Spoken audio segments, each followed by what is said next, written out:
Boxing is an incredible sport loved by a lot of people, and some people are just in for the violence. Of course, in every sport there's always a champion, but in today's video we're going to be shifting the compass a little bit and talking about the other side of boxing. Ladies and gentlemen, I give you the worst boxers of all time. At number 10 we have DUANGDEN SAENLERD. Also known as Denoa Big Shot Camp, this guy is really terrible when it comes to fighting, and I think it's safe to put him at number 10 on our list of the top 10 worst boxers to ever walk the earth. Let's look a bit into his backstory, shall we? He was born on the 18th of August 1977 in Thailand, and he was fighting in the super welterweight division.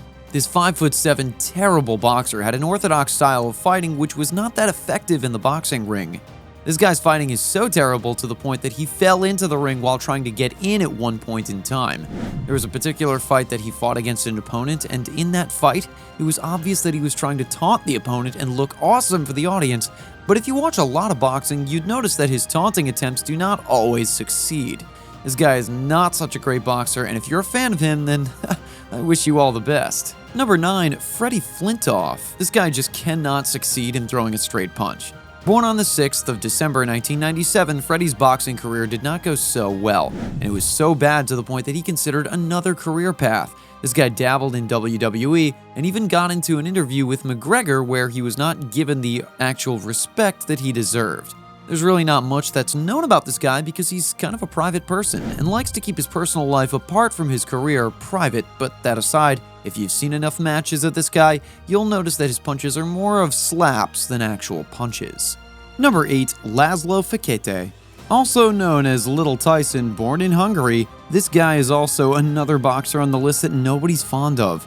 This left-handed average boxer who's now famous, or let me say infamous, can now be seen with a lot of MMA fighters, has gotten 22 wins, 18 losses, and 2 draws throughout his entire career.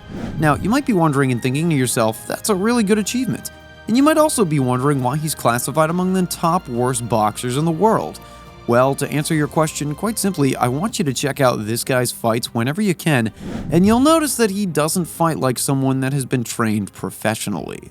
Number 7, HUERTA. Although this guy has had 3 amateur fights and won all of them, this doesn't mean that he's a good boxer. A lot of people say this guy has no skill and absolutely no experience, but at least he's a hard worker, and that gives him an edge when it comes to fighting other competitors.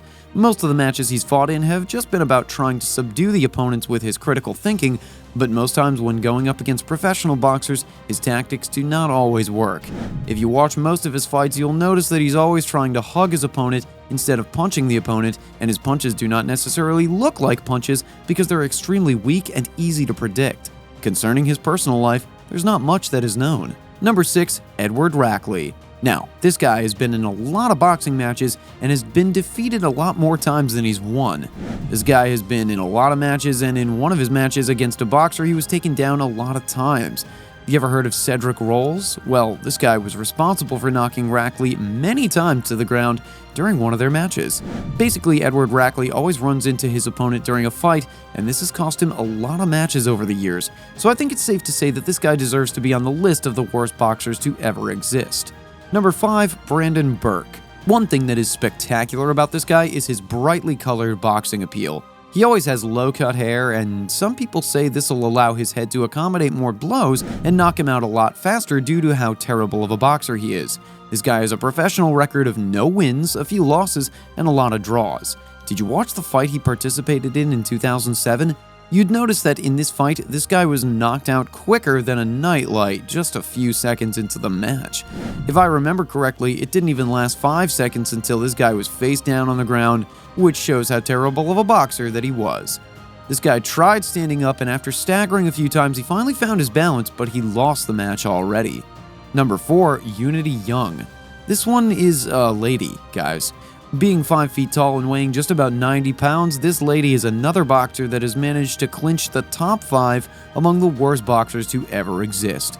Did you watch her match against Chantel Cordova? That match was actually pretty funny, and she kept jumping around the ring without throwing any actual punches. At least she survived until her opponent rained a barrage of punches on her head, putting her out of action. She continued fighting as she tried hugging her opponent, but at the end of the day, she still lost that fight terribly. Now, you might be wondering why all these guys don't seem to appear on Google. This is because they're simply terrible boxers. Number 3, Jorge KAHWAGI. Well, this guy actually had a considerable amount of wins throughout his boxing career. He managed to knock out his opponent many times and also bagged himself the title of international champion for CMV. Throughout most of these fights, he did exceptionally well, although a lot of people said it was luck that he used to win. This guy managed to knock out a few of his opponents and even knock some of them down, but that still didn't classify him as being a good boxer. During most of his fights, he would leave himself open, throw very weak punches, and fail to dodge his opponent's attacks, and all this backfired against him during one of his matches where he was terribly beaten. Number 2, Brian Sutherland. With a weight of 177 pounds, measuring 5 feet 9 inches in height, this guy who hails from North Carolina was not a good boxer. Ladies and gentlemen, I give you Brian Sutherland. Did you watch the match of Brian Sutherland against Kenny Rainford?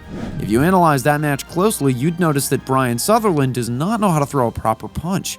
He always leans forward without putting the weight of his body behind his punches, which leave a proper opening for his opponents to attack.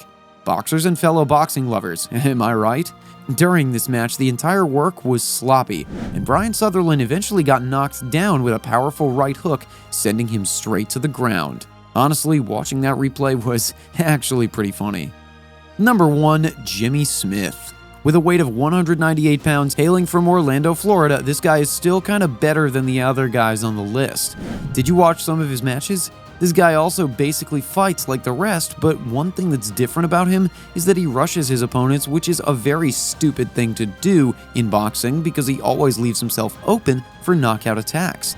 And in most of his matches, he always got paired with boxers that were way higher in the ranking than him, and this is not such a fortunate thing for him if you ask me. Boxing is an incredible sport, and we have a lot of champions in boxing, ranging from Mike Tyson to Floyd Mayweather, and of course people like Logan and Jake Paul that haven't failed to entertain us in the area of boxing as well. KSI has done an incredible job. Gone are the days of Muhammad Ali, and slowly, Mike Tyson is starting to look at retirement in the face.